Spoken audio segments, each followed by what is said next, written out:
Swear I won't.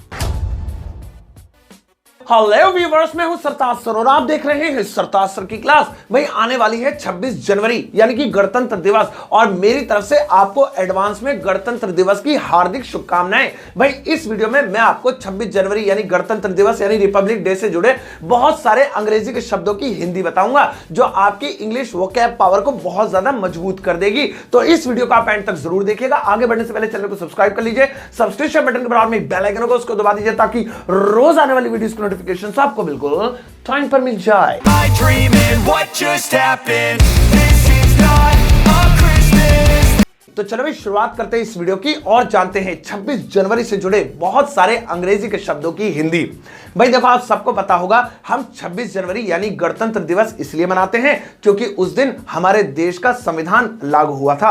अब संविधान को अंग्रेजी में कॉन्स्टिट्यूशन बोलते हैं, लागू होने को अंग्रेजी में अप्लाई बोलते हैं। और अगर हम सिर्फ इतना ही कहें कि सिर्फ संविधान लागू हुआ था इसलिए मनाते हैं 26 जनवरी, तो यह बात गलत होगी। ना सिर्फ संविधान लागू हुआ था बल्कि उस दिन हमारा देश एक लोकतांत्रिक देश बना था। गण माने पब्लिक, तंत्र माने राज या फिर कार्य, मतलब यह कि पब्लिक का राज। उस दिन से हक हो गया था कि भारत में पब्लिक ही पब्लिक में से अपना प्रतिनिधि यानी नेता चुनेगी।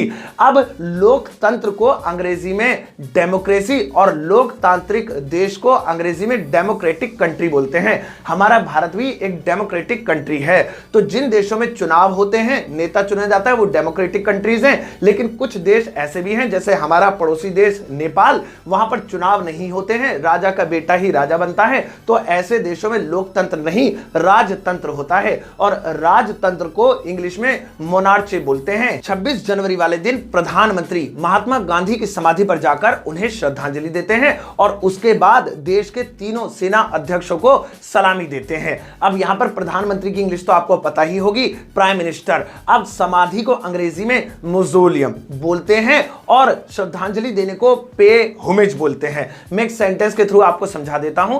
प्रधानमंत्री ने महात्मा गांधी को श्रद्धांजलि दी। The prime minister paid homage to Mahatma Gandhi. अब यहां पर पे होमेज की जगह मैंने पेड होमेज इसलिए लिखा है क्योंकि सेंटेंस पास्ट इंडेफिनिट है, सेकंड फॉर्म का इस्तेमाल करना पड़ा।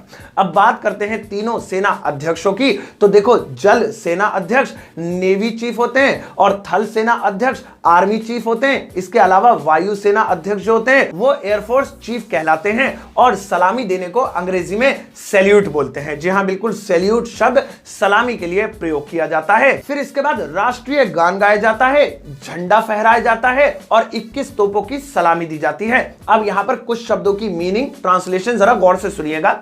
राष्ट्रीय गान को आप सब जानते हैं नेशनल एंथम कहते हैं, लेकिन गाने को यहां पर अंग्रेजी में सिंग नहीं कहेंगे। नॉर्मली हम लोग कोई भी चीज गाते हैं तो सिंग शब्द का इस्तेमाल करते हैं। मैं गाना गा रहा हूं, I am singing a song, या फिर कुछ और। लेकिन राष्ट्रीय गान या फिर कोई कविता या फिर कोई ऐसी चीज जो बहुत खास शब्द हैं, उन्हें गाने के लिए सिंग नहीं रिसाइट शब्द का प्रयोग होता है। हां, अगर राष्ट्रीय गान की जगह राष्ट्रीय गीत यानी नेशनल सॉन्ग होता, वंदे मातरम, तो यहां पर हम सिंग शब्द का इस्तेमाल कर सकते थे। लेकिन नेशनल एंथम के लिए, चाहे वो किसी भी देश का हो, अंग्रेजी में सिंग नहीं लगाते, रिसाइट लगाते हैं। जैसे मैं कहूं, मैं राष्ट्रीय गान गा रहा था, I was reciting the national anthem। यहां पर ing लगाना पड़ा क्योंकि ये कॉन्टिन्यूअस टेंस है। इसके बाद झंडा फहराने की बात करते हैं तो झंडे को अंग्रेजी में फ्लैग कहते हैं, लेकिन कमाल की बात यह है फहराने को भी अंग्रेजी में फ्लैग या फ्लैगिंग कहते हैं। और फिर 21 तोपों की सलामी को अंग्रेजी में 21 कैनन्स सैल्यूट बोलते हैं।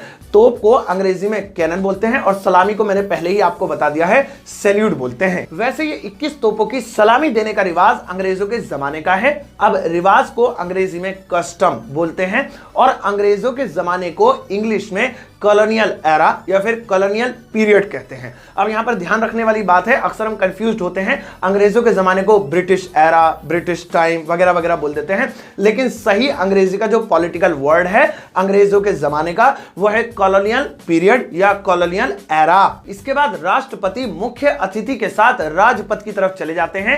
मुख्य अतिथि को चीफ गेस्ट बोलते हैं। राजपथ को अंग्रेजी में राजपति बोलते हैं, वो तो सिर्फ एक जगह का नाम है। असल में उस जगह पर राजा चला करते थे पहले जमाने में, कॉलोनियल एरा में, तो उस जगह का नाम राजपथ रख दिया गया है, इंडिया गेट के पास है। वहां पर परेड होती है जिसको देखने के लिए हजारों की संख्या में भीड़ आती है। परेड को अंग्रेजी में मार्च कहते हैं, परेड करने को अंग्रेजी में मार्चिंग कहते हैं और भीड़ को क्राउड के अलावा मोब कहते हैं। परेड में भारत की सैन्य शक्ति, भारत के अलग अलग राज्यों की संस्कृति, वहां का लोक नृत्य, झांकियों के जरिए लोगों को दिखाया जाता है।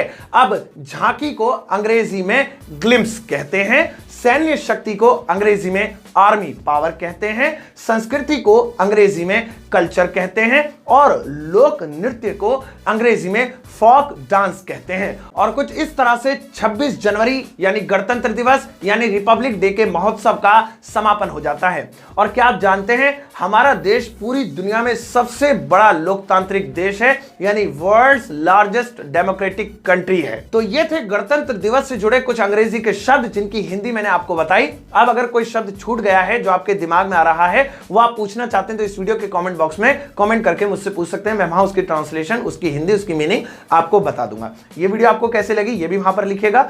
अब इस वीडियो को गर्व के साथ एंड करते हैं, अंत करते हैं, ये सोचते हुए कि हम सब भारतीय हैं। जय हिंद।